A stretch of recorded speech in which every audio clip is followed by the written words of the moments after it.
എന്തായാലും അബ്ജോദ്, ഈ തെരഞ്ഞെടുപ്പിൽ നമുക്കൊപ്പം ഏഷ്യാനെറ്റ് ന്യൂസ് പ്രേക്ഷകരൊക്കെ ഇത്തവണ അമ്പരപ്പിച്ച ഒരാളുണ്ട്.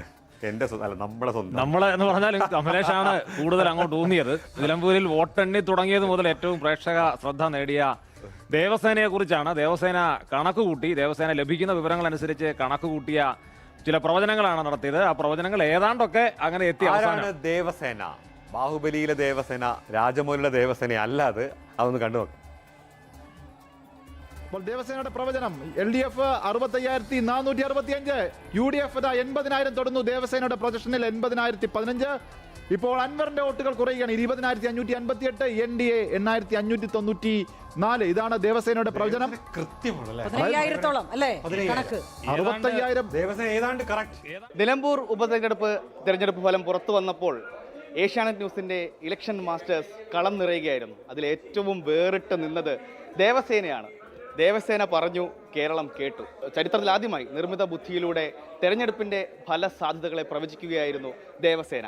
ആ AI ടൂളിൻ്റെ പിന്നണിയിൽ പ്രവർത്തിച്ച നിർണായക വ്യക്തിത്വങ്ങളാണ് നമ്മുടെ ഡെസ്കിലുള്ള നമ്മുടെ ഒരു ടീമിൻ്റെ ഭാഗമായിട്ട് പ്രവർത്തിക്കുകയായിരുന്നു. ഗീതുവാണ്. ഗീതു തന്നെ നമ്മോട് അതിൻ്റെ വിശേഷങ്ങൾ പറയും. ഒരു ചരിത്ര തീരുമാനം അല്ലെങ്കിൽ ഒരു ചരിത്രപരമായൊരു സംഭവമാണ് ഈ AI ടൂൾ. ഒരു പ്രേക്ഷകർക്ക് ഇരു കൈയും നീട്ടിയാണ് സ്വീകരിച്ചത്. ദേവസേന പറഞ്ഞു, പ്രേക്ഷകർ കേട്ടു. എന്താണ് ദേവസേനയ്ക്ക് പിന്നിൽ? ദേവസേന എന്നുള്ള ഒരു AI മോഡലാണ്. അപ്പോൾ ഇത് കുറച്ച് ചലഞ്ചിങ് ആയിരുന്നു ഞങ്ങൾക്ക് ചെയ്യാൻ. അപ്പോൾ ഇത് നമ്മൾ ട്രെയിൻ ചെയ്യിപ്പിച്ചിരിക്കുന്നത് 2011 തൊട്ടുള്ള ബൂത്ത് ലെവലായിട്ടുള്ള നിലമ്പൂരിലെ ഇലക്ഷൻ ഡേറ്റ വെച്ചിട്ടാണ്. അപ്പോൾ അതും കൗണ്ടിങ് റിസൾട്ട്സിൻ്റെ ടൈമിൽ ഓരോ റൗണ്ട്സിലും ഓരോ കാൻഡിഡേറ്റ്സിനും കിട്ടിയ പാസ്റ്റ് ഡേറ്റ, കഴിഞ്ഞ ഒരു 2011 തൊട്ടുള്ള ഡേറ്റ വെച്ചിട്ടാണ് ഇത് ട്രെയിൻ ചെയ്യിപ്പിച്ചിരിക്കുന്നത്. അപ്പോൾ ഇതൊരു വലിയ ടീം തന്നെ ഇതിൽ വർക്ക് ചെയ്തിട്ടുണ്ട്. ശിവപ്രസാദിനെ പോലുള്ള സീനിയർ ആർക്കിടെക്ട്സ് ഈ ടീമിൻ്റെ ഭാഗമായിരുന്നു. അപ്പം ഇത് വർക്ക് ചെയ്യുന്നത് എങ്ങനെയാണെന്ന് പറഞ്ഞു കഴിഞ്ഞാൽ, ഈ പ്രീവിയസ് ഡേറ്റ നമ്മൾ അനലൈസ് ചെയ്തിട്ട് ഇപ്പോൾ പ്രസൻ്റ്ലി കൗണ്ടിങ് നടക്കുന്ന സമയത്ത് ഓരോ കാൻഡിഡേറ്റിനും at each point of time എത്ര വോട്ട് കിട്ടി എന്നുള്ള ബേസിസിലാണ് ഈ AI മോഡൽ വർക്ക് ചെയ്യുന്നത്. അപ്പോൾ ഇതിനകത്ത് ഞങ്ങൾ ഫേസ് ചെയ്തൊരു മെയിൻ ചലഞ്ച് എന്തായിരുന്നു എന്ന് പറഞ്ഞാൽ, പ്രീവിയസ് ഡേറ്റയിലെല്ലാം ഇപ്പോൾ കാൻഡിഡേറ്റ്സ് ആയിട്ട് നിന്ന ആൾക്കാർ, അതായത് ഇപ്പോൾ LDFൻ്റെ ഒരു കാൻഡിഡേറ്റ് ഉണ്ടായിരുന്നെന്നുണ്ടെങ്കിൽ ആ കാൻഡിഡേറ്റ് ഇപ്പോൾ വേറൊരു പാർട്ടിക്ക് വേണ്ടിയും കൂടെ അല്ലാതെ ഇൻഡിപെൻഡൻ്റ്ലി നിൽക്കുകയാണ്. ആൻഡ് ഈ പാർട്ടീസിനെല്ലാം വേറെ കാൻഡിഡേറ്റ്സ് സെപ്പറേറ്റ്ലി ഉണ്ട്.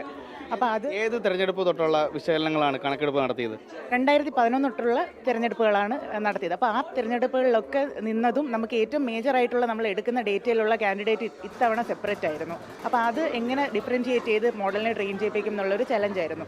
ട്രയലുകളൊക്കെ നടത്തിയിരുന്നതിൽ അത് മാത്രമല്ല, ഇപ്പോൾ ഈ തെരഞ്ഞെടുപ്പിൽ നമുക്കറിയാം അൻവർ ഫാക്ടറാണ് പ്രധാനമായിട്ടും പ്രതിഫലിച്ചത്. അപ്പോൾ അൻവർ ഫാക്ടർ എങ്ങനെയാണ് നമ്മുടെ ഈ ഫലസൂചന സാധ്യതയിലേക്ക്, ഈ പ്രവചനത്തിലേക്ക് എത്തിയത്? ഓക്കെ, അത് മെയിൻലി ഇതിനകത്ത് ടെക്നിക്കലി വർക്ക് ചെയ്യുന്നതെന്ന് പറഞ്ഞാൽ, പ്രീവിയസ് ഇലക്ഷൻസിൽ ഓരോ പാർട്ടിക്കും കൗണ്ടിങ്ങിൻ്റെ ഓരോ സ്റ്റേജിലും എത്ര വോട്ട്സ് കിട്ടി എന്നുള്ള ഹിസ്റ്റോറിക്കൽ ഡേറ്റ ഇതിൽ ഓൾറെഡി ട്രെയിൻഡ് ആണ്. അപ്പോൾ ഈ പ്രാവശ്യത്തെ ഒരു റൗണ്ടിനകത്ത് നമ്മുടെ ഒരു കാൻഡിഡേറ്റിൻ്റെ ഇലക്ഷൻ ഡേറ്റ വന്നു കഴിയുമ്പോഴത്തേക്ക് അതിനകത്തുള്ള ഡീവിയേഷൻസ് ഓൾറെഡി AI മോഡലിൽ പ്രെഡിക്റ്റ് ചെയ്യും. അപ്പോൾ ആ ഡീവിയേഷൻസ് നമ്മൾ എക്സ്റ്റേണൽ ഫാക്ടേഴ്സ് ഇൻപുട്ടായിട്ട് കൊടുത്തിട്ടുണ്ട്. പ്ലസ് ഈ ഫിഗേഴ്സിൽ വരുന്ന വേരിയേഷൻസിൻ്റെ ഒരു കോറിലേഷനാണ് ഇത് ചെക്ക് ചെയ്യുന്നത്. മാധ്യമരംഗത്ത് ആദ്യമായിട്ടാണ് ഈ ഒരു പരീക്ഷണം. അപ്പോൾ അത് ഏറെക്കുറെ വിജയം കണ്ടിരിക്കുകയാണ്. കാരണം നമ്മുടെ പ്രവചനം ഏറെക്കുറെ ശരിയായിരിക്കണം. അത് ആദ്യ റൗണ്ട് മുതൽ പ്രവചനം ശരിയാണ്. അപ്പോൾ എന്താണ് തോന്നുന്നത്? അപ്പോൾ ഗീതുവിൻ്റെ കമ്പനിയുടെ കാര്യം കൂടി പറയാം. അതെ, ഇനിഷ്യലി തൊട്ട് തന്നെ നമ്മൾ വരുന്ന ട്രെൻഡിനനുസരിച്ച് തന്നെയായിരുന്നു നമ്മുടെ ശരിക്കുള്ള കൗണ്ടിങ് റിസൾട്ട്സ് വന്നുകൊണ്ടിരുന്നത്. ആൻഡ് ബൈ ദി എൻഡ് ചെറിയൊരു ഇത് മാത്രമേ ഉള്ളൂ, ഓൾമോസ്റ്റ് ക്ലോസ് ടു എക്സാക്ട് റിസൾട്ടാണ് പ്രഡിക്ഷൻ വന്നത്. അപ്പോൾ നമ്മൾ പല ട്രയൽ ഡേറ്റ ഇട്ടിട്ട് ഇത് ടെസ്റ്റ് ചെയ്ത് നോക്കിയിട്ടുണ്ടായിരുന്നു. അപ്പോൾ വളരെ സന്തോഷം, ആദ്യമായിട്ടുള്ള ഒരു AI ന്യൂസ് ഇൻഡസ്ട്രിയിലുള്ള AI പ്രോജക്റ്റിൻ്റെ ഭാഗമാകാൻ പറ്റിയതിൽ. എൻ്റെ കമ്പനിയുടെ പേര് പേസ്റ്റെക് എന്നാണ്. ഞങ്ങൾ ട്രിവാൻഡ്രത്താണ്. ഞാൻ കോളേജിൽ പഠിക്കുമ്പോൾ സ്റ്റാർട്ടപ്പായിട്ട് തുടങ്ങിയതാണ് ഈ കമ്പനി. So very happy to be part of Asianet news and ഈ ആദ്യത്തെ AI സംരംഭം ഇൻ ന്യൂസ് ഇൻഡസ്ട്രി. അപ്പോൾ കാലം മാറുകയാണ്, കണക്ക് കൂട്ടലുകളും മാറുകയാണ്. അപ്പോൾ ഗീതുവിനെ പോലെയുള്ള യുവ സംരംഭകരുടെയൊക്കെ പിന്തുണയോടുകൂടി ഏഷ്യാനെറ്റ് ന്യൂസും പുത്തൻ പരീക്ഷണങ്ങളുമായി, കണക്ക് കൂട്ടലുകളുമായി തുടരും.